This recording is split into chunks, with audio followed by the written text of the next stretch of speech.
My name is Burke Hedges, author of the best-selling book, The Parable of the Pipeline. I open my book with a story about Pablo and Bruno, who take two very different paths in their quest for financial independence. What you're about to see is the delightful animated story of their adventure. So, sit back, relax, and enjoy the life-changing lessons in The Parable of the Pipeline.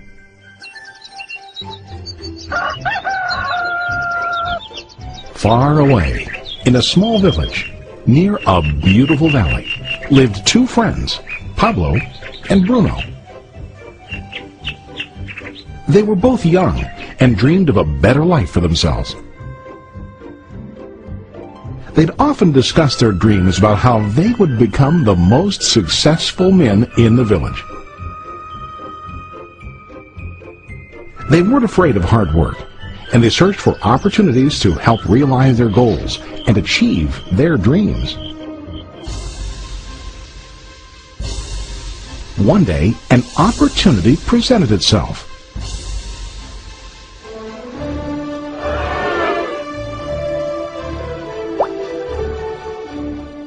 The mayor of the village decided to hire two people to bring water from a spring up on the mountain, across the valley, back down to the village. They were to be paid based on the amount of water delivered to the village.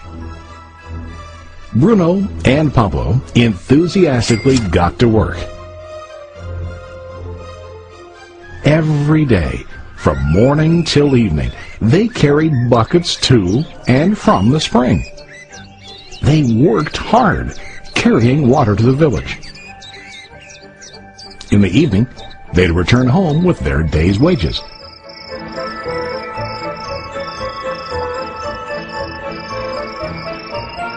Bruno was satisfied with his work and the money he earned. He was sure that with this work he could achieve his dreams. Bruno thought that to increase his wages he could use bigger buckets to bring more water each trip. He believed with a larger income he would soon be able to buy a cow and the house that he dreamed about.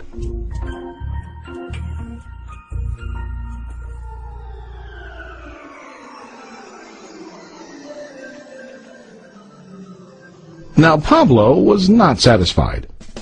At the end of the day, his back and hands ached, and he was exhausted. He was looking for an easier way to earn more. One day an idea occurred to Pablo. He imagined building a pipeline to deliver the water from the mountain spring to the village. With this pipeline, he could get more water to the village without carrying buckets back and forth from the spring to the village. Soon, he got very excited about his idea and began to plan. Pablo, of course, shared his idea with his friend Bruno and asked him to join with him to work on and help build the pipeline. Bruno thought the idea was crazy. All Bruno could think about was what his money could buy today and how to get it quicker. He felt that building a pipeline would slow him down and delay him in achieving his goals. Instead, Bruno got bigger buckets and went more often back and forth, fetching water. He was sure that with this method, he could make more money. Pablo decided to build the pipeline on his own. He understood that it would not be easy to build, and it would take time to complete the pipeline. Pablo knew that it could take several years to finish, but he set his mind on his goal. Every day he worked and carried water like before. But on weekends and during his spare time, he worked hard to dig in the rocky soil and build his pipeline. In the first month, there was little to show for his work.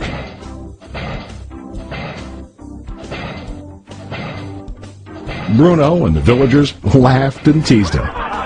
They called him Pablo the Pipeline Man. During this time, Bruno's income doubled. He already bought a cow and a bigger house. His lifestyle changed. He now spent time after work in the bar, enjoying his hard-earned wages from delivering water.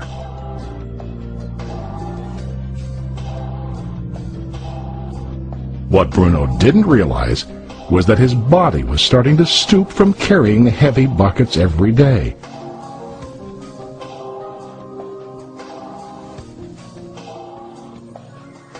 His face looked worn and his body tired. Soon, he began to carry less and less water due to the wear and tear on his body.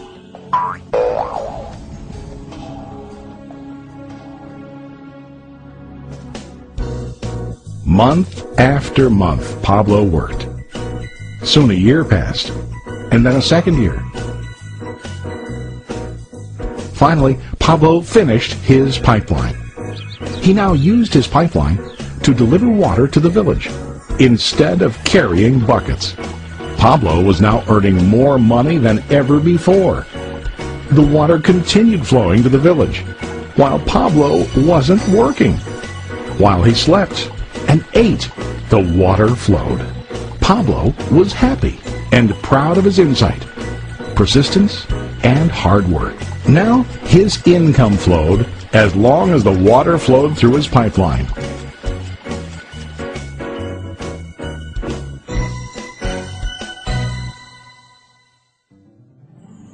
The story of Bruno and Pablo is a reflection of life. Their jobs symbolize what most people do to earn money. Bruno gets his money using buckets. He goes back and forth, carrying his buckets from the spring to the village in exchange for money. To increase his income, he either has to go more frequently to the spring or to use larger buckets.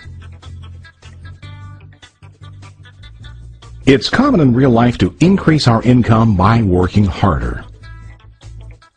For example, working overtime or getting a second job. We also increase the size of our buckets by accepting a higher paying position, which often includes spending more time on the job. Most of us exchange time for money like Bruno. We know that every person has only 24 hours in the day and that it's not possible to use all our time to work. The most difficult time comes when we can no longer exchange time for money due to age, health, or other reasons. Then, our income stops. Now let's review what Pablo did. Very wisely, Pablo did not exchange all of his time for a limited income, but he used some of his time to build a pipeline. He knew that the pipeline would bring ongoing income as long as the water flowed. An ongoing income that multiplied the time he worked each day. Pablo knew that someday, maybe because of age or health, he would no longer be able to exchange his available time for money. Pablo knew that if he could make his idea of a pipeline work, then he only has to do the hard work of building the pipeline. After the pipeline was completed, Pablo was able to monitor and maintain the flow of water to ensure that his income will continue. Pablo has shown us that to earn an income, we don't always have to directly exchange time for money. There really are better ways. How about you? Are you still like Bruno, who directly exchanges time for money? Or do you want to be like Pablo, building and maintaining a pipeline for ongoing income? If you are interested in the idea of building your own pipeline, contact the person who lent you this presentation. You can start building your pipeline today.